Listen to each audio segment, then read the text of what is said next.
Bonjour à tous, nous sommes jeudi 20 mars et vous allez comprendre pourquoi. Car nous avons maintenant une militante antinucléaire, un poste clé. Vraiment, on marche sur la tête. Celle qui se vantait, hilar, dans une vidéo d'avoir saboté le nucléaire français, doit maintenant participer à une commission pour en garantir la transparence et la sécurité.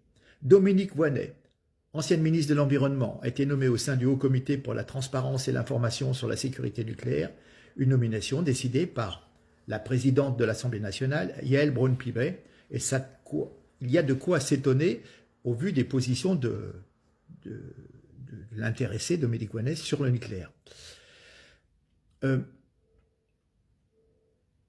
L'excellent Jean-Philippe Tanguy s'est dit outré par la désignation au comité de cette personne, la qualifiant même de traîtresse, menteuse et incompétente.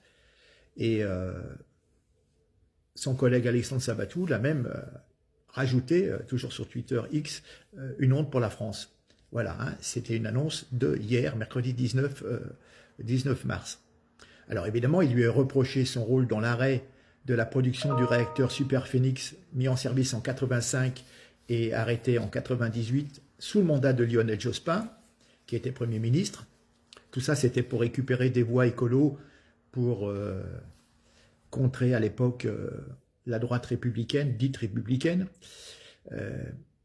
En commission d'enquête parlementaire en 98, elle estimait que Super Phénix traduisait la folie des grandeurs et une mauvaise appréciation des besoins en électricité de notre pays, de la France. Elle critiquait une classe politique qui baignait dans l'euphorie nucléaire. Bien entendu, elle avait tout faux. Et nous avons eu des factures beaucoup plus importantes et majorées il y a 2-3 années, et on était obligé d'importer l'électricité. C'est bien la preuve que cette dame raconte n'importe quoi. Et donc, j'en reviens. Plus récemment, donc Dominique Voynet s'était attiré les foudres. J'ai fait une vidéo, il me semble, il y a 1 an ou 2 là-dessus, en me remettant cette vidéo. Elle s'était attirée évidemment les foudres des pro-nucléaires avec la diffusion d'un extrait vidéo de 2000, ou alors ministre de l'Environnement du gouvernement Jospin, elle se réjouissait que le nucléaire ne figure pas parmi les technologies retenues par Bruxelles au titre des mécanismes de développement propres. Elle reconnaissait avoir menti à Lionel Jospin de concert avec son homologue britannique, et ainsi ça n'a pas été classé dans les énergies propres, et elle trahissait donc les intérêts économiques de la France et des Français, et nous sommes les cochons de payeurs. Et vous pouvez vous rappeler que dans les grosses hausses de vos factures EDF, eh ben, en partie c'est grâce à Dominique Voynet qui a refusé qu'on développe le nucléaire en France, et qui nous aurait assuré une plus grande autonomie énergétique, vu la crise du Covid, vu les soucis de guerre russo-ukrainienne. Voilà. Donc elle a tiré contre son pays, elle a trahi son camp, et on la met dans une commission. Alors je ne sais pas si en plus elle va être rémunérée en rajoutant son salaire de député. J'ose espérer que non, mais enfin ça serait quand même fantastique que des gens qui ont trahi les intérêts de notre pays et de la population soient nommés dans une commission.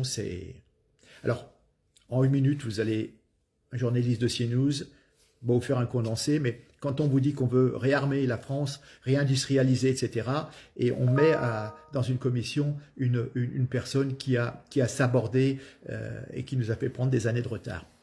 Regardez, mais franchement,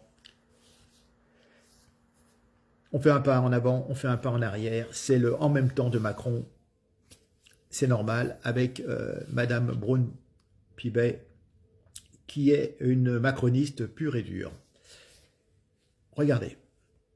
CNews, il est 7h29, merci beaucoup d'être là. C'est à n'y rien comprendre au moment où Emmanuel Macron nous dit qu'il veut relancer le nucléaire en France. On apprend que la plus anti-nucléaire des députés écologistes, Dominique Voynet, est nommée au Haut Comité pour la transparence et l'information sur la sécurité nucléaire. Alors ce n'est pas une instance de décision, évidemment, j'ajouterais heureusement, mais le message est catastrophique et surtout incompréhensible. Le nucléaire qui n'a pas besoin de soleil ou de vent pour produire de l'électricité, le nucléaire qui ne recrache pas de CO2, le nucléaire qui est notre force en France et qu'il ne faut surtout pas s'aborder. Les Verts sont déjà à l'origine de la fermeture de la centrale de Fessenheim, une fermeture totalement absurde. Visiblement, on n'a pas compris la leçon.